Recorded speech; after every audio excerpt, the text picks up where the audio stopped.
Hello and welcome to another Demon 212 XBL review. Today I'm going to be taking a look at South Park Let's Go Tower Defense Player, which if you've never played it before, it's a tower defense game featuring the South Park cast. It's got a lot of voice acting in it from the proper voice actors. There's some really funny moments. I pretty much enjoyed every moment of the game except the end boss, because it's not a hard thing, it's not a flawed thing, it's just an anticlimax. I mean, it builds it up and up and up as to who the end boss is going to be, and then you see it and it's just not worth it. So be prepared to be disappointed with that one, and you won't be disappointed. As stupid as that sounds, it's probably the best way I can put it.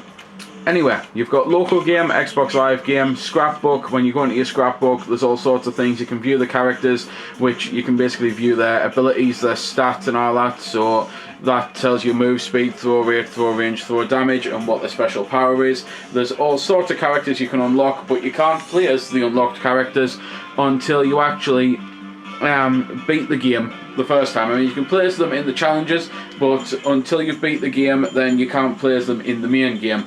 And once you do, it gives you a reason to go back, because the extra abilities you get and that, it really does help you, because the 4 original abilities, 2 of them aren't exactly that great. So anyway, I'm getting ahead of myself. There's also the level details and the enemy details, and it tells you what the weaknesses for the enemies are. You can view your different towers, you can view the videos that you unlock and the achievements that you've done. But anyway, local game allows you to play 4-player on the same console, thankfully, and I honestly think you need at least 2 people in order to play the game, especially the later levels. Helping options, I've not went into it because there's not really much to say. Campaign and challenges, you basically get 4 difficulty levels. Once you've beat the game, you start with 3. You only get 5 challenges, and that one, for example, you're not allowed to build any towers, so you're just literally using your snowballs from your characters. The campaign, you get 11 different levels, so there's not a huge amount of content. I mean, the levels aren't just straightforward, one level, that's it, done. You'll get sections like this one here, I believe, has 3. This one here has 2 sections. And it's just one of those things that as you go along. But anyway, as I say, you can unlock the characters to play as for when you play through them, because they've each got different powers. And Cartman's power is excellent. He lights things on fire. Kyle boosts your attack and that. Kenny gives you more money, and Stan heals your town if you've let people past. So Kenny and Stan, personally, as far as I'm concerned, are pretty replaceable. Butters and Jimmy can use similar special powers where they smack things with their crutches and his tap shoes. You've got Timmy and that, who does an electric style field. I can't remember exactly what the electric thing does, because I didn't play as Timmy. I just saw my friend use it, and I know it's something to do with his wheelchair and electricity. So I'll probably choose him to either show it off at least, or at least read up on it more. Pip goes into an enraged thing, as if when he was called Frenchie and that. There's some powers that are excellent, some powers are terrible, and it's one of those that you'll have to play as them to learn what you want to use. But mainly, there's probably 4 characters that pretty much everyone's going to use, because they're the ones with the most snowball strength.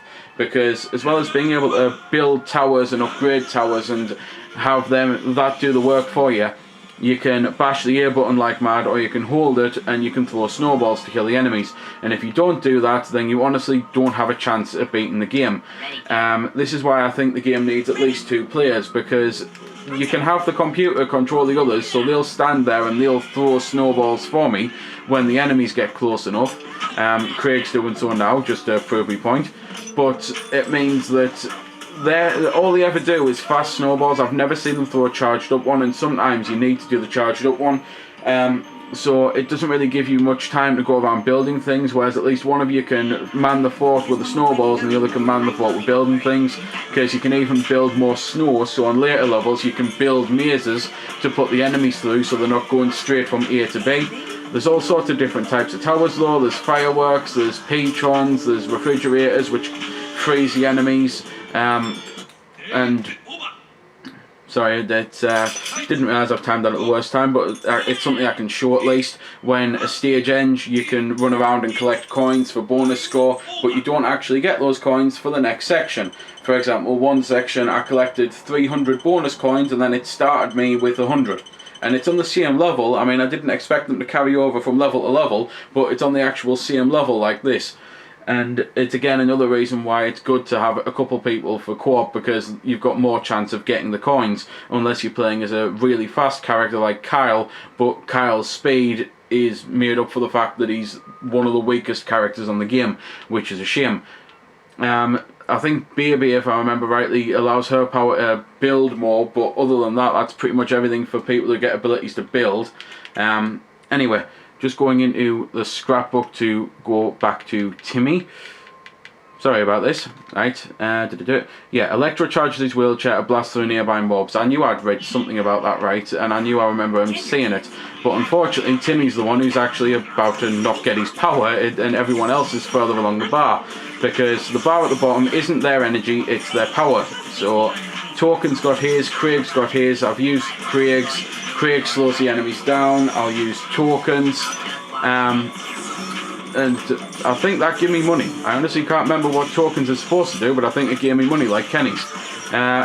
Your town health's in the bottom right. Yeah, next enemies coming across are in the bottom left, and you can send enemies forward, which can be a risk-reward thing, because there are sometimes... Oh, and as I speak, I've got Timmy's ability. So there we go, I can just run into the enemies and kill them, which is cool.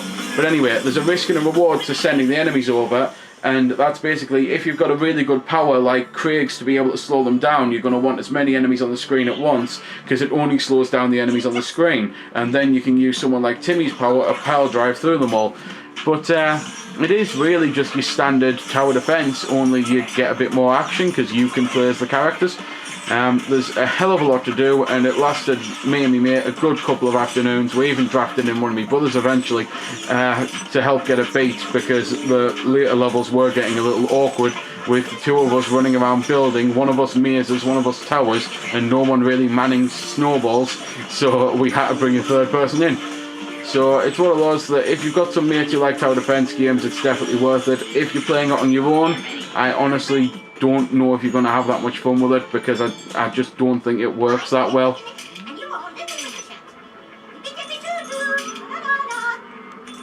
So there we go then. That's been the review. I hope you found it helpful. I don't score the games because that's based purely on opinion, so instead I'll leave you to make your own mind up. So thanks for watching, and if you've got any questions about the game that I didn't answer in the vid, or that hasn't been answered in the comments, then feel free to ask and I'll help if I can. Also, if you did find it helpful, don't forget to check out my channel, because there's plenty more like this up there, and don't forget to subscribe because there'll be plenty more to come as well.